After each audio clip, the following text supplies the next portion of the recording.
નમસ્તે વિદ્યાર્થી મિત્રો, મજામાં ને? આજે આપણે ધોરણ 5 હિન્દીની અંદર 15મું ચેપ્ટર છે એ સ્વાધ્યાય પોથીમાં પૂરવાનું છે, ખરગોશ ઓર હાથી ચિત્ર કહાની વાળું। તો ચાલો આપણે પૂરી। प्रश्न ए, कोष्टक से उचित शब्द चुनकर रिक्त स्थानों की पूर्ति कीजिए। तो सरोवर के खाली जगह खरगोश रहते हैं, तो शू आवशे? किनारे। शू आवशे? किनारे। तो लखो खरगोश के किनारे खरगोश रहते हैं। तो सरोवर के किनारे એટલે પહેલી ખાલી જગ્યામાં આવશે કિનારે।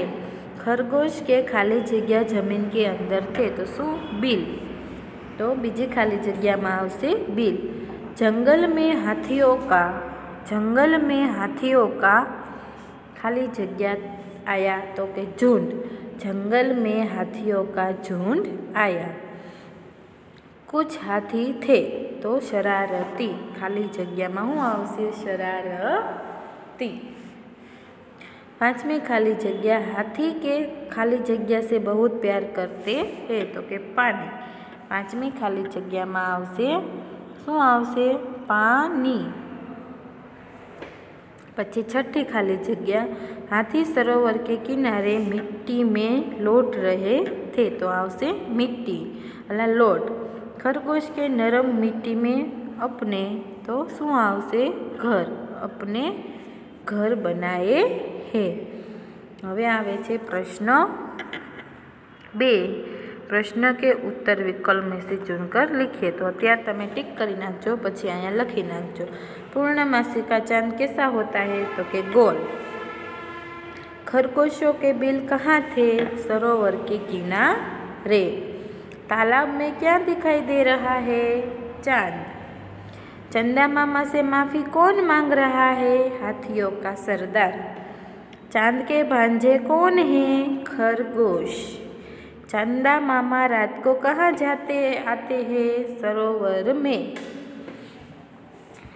पहलामा ए, बीजामा सी, तीजामा ए, चौथामा सी, पांचमामा ए, छठ्ठामा सी।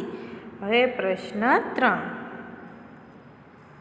प्रश्न 3 में कीधुं छे निम्नलिखित शब्दों के विरुद्धार्थी शब्द लिखिए। नरम, तो शू आवशे? कठिन। नरम तो कठिन। पछी गीला तो सूखा। गीला तो सूखा। रात तो दिवस। रात तो दिवस। शू आवशे? दिवस। विरुद्धार्थी कीधा। बहुत तो थोड़ा। बहुत तो थोड़ा।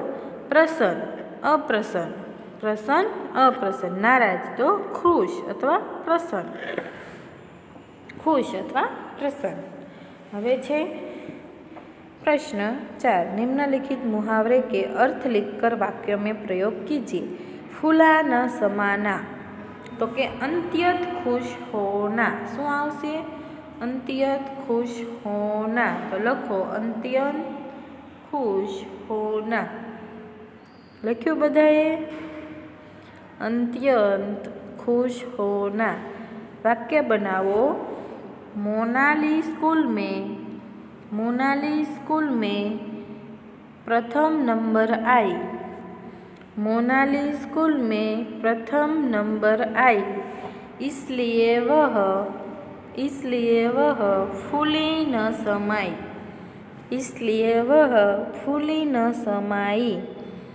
फरी बार बोलू। मोनाली स्कूल में प्रथम नंबर आई, इसलिए वह फूली न समाई। हवे ऊंचे चढ़ना, तो के प्रगति करना। ऊंचे चढ़ना, तो के प्रगति करना। वाक्य। दीपाली अंग्रेजी विषय में दिन प्रतिदिन ऊंचे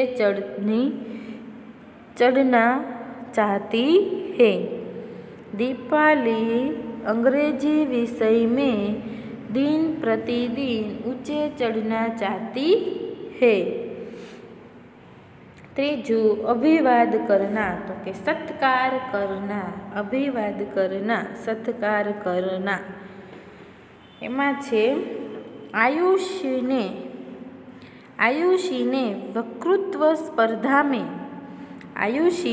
वक्तृत्व स्पर्धा में अच्छा वक्तव्य दिया। आयुषी ने वक्तृत्व स्पर्धा में अच्छा वक्तव्य दिया। इसलिए उसके पिता दर्शन कुमार ने उसका अभिवादन किया। तो प्रश्न 4 આપણો અહીંયા પૂરો થાય છે। હવે આપણે આગળ જોઈએ તો આગળ આવે છે પ્રશ્ન 5। એટલે જે આપણે પ્રશ્ન 4નું એક બાકી રહી ગયું છે। ચાલો, गुस्से से कांपना तो के बहुत क्रोधित होना। गुस्से से कांपना तो के बहुत क्रोधित होना। वाक्य पुत्र ने चोरी की यह मालूम होने पर पिताजी गुस्से से काँप रहे हैं। पुत्र ने चोरी की यह मालूम होने पर पिताजी गुस्से से काँप रहे हैं। सही वाक्य चुनकर विधान पूर्ण कीजिए। 5वां, खरगोश सरदार बोला, हमारे कुछ भाई धरती पर रहने आए हैं। खरगोश क्या सरदार बोला, हमारे कुछ भाई धरती पर रहने आए हैं। तमारे पहला लखी टिक कर नाखवानी, पछी अहींया लखी नाखवानुं छे। चंदा मामा के भांजे दब गए हैं, इसलिए वे आपसे बहुत नाराज हैं। हम अपनी गलती मानते हुए आपसे माफ़ी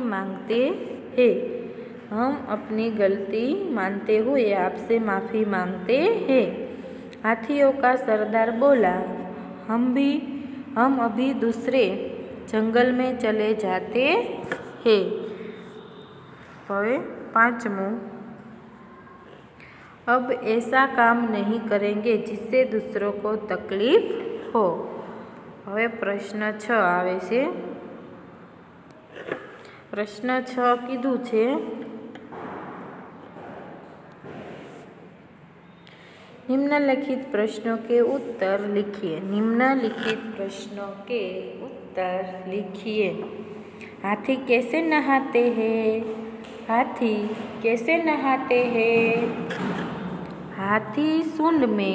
हाथी सूंड में पानी भर भर कर नहाते हैं। हाथी सूंड में पानी भर भर कर नहाते हैं।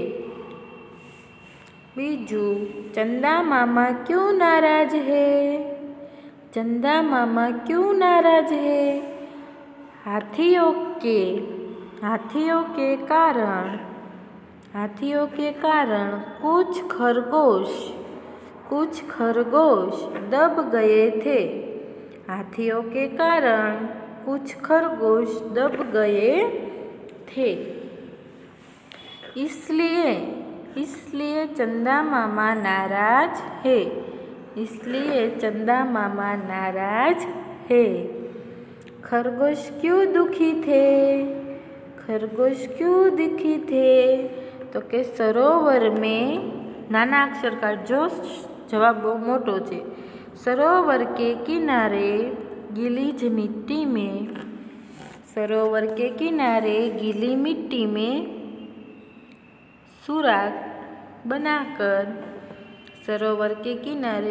मिट्टी में सुराख बनाकर खरगोश रहते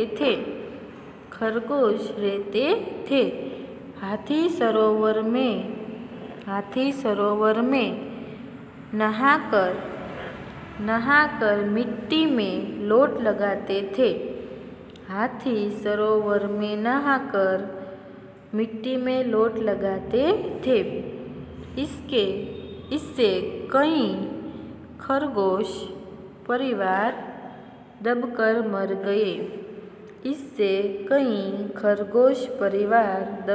मर गए। इसलिए खरगोश बहुत दुखी थे। इसलिए खरगोश बहुत दुखी थे। चौथा प्रश्न, हाथियों का झुंड क्यों डर गया? तो कि सरोवर में उड़ती हुई लहरों के कारण, सरोवर में उड़ती हुई लहरों के कारण चंदा मामा ऊपर नीचे हो रहे थे। चंदा मामा ऊपर नीचे हो रहे थे। यह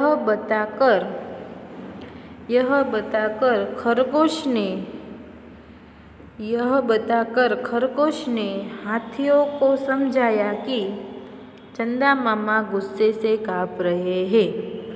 हाथियों को समझाया कि चंदा मामा गुस्से से काँप रहे हैं। यह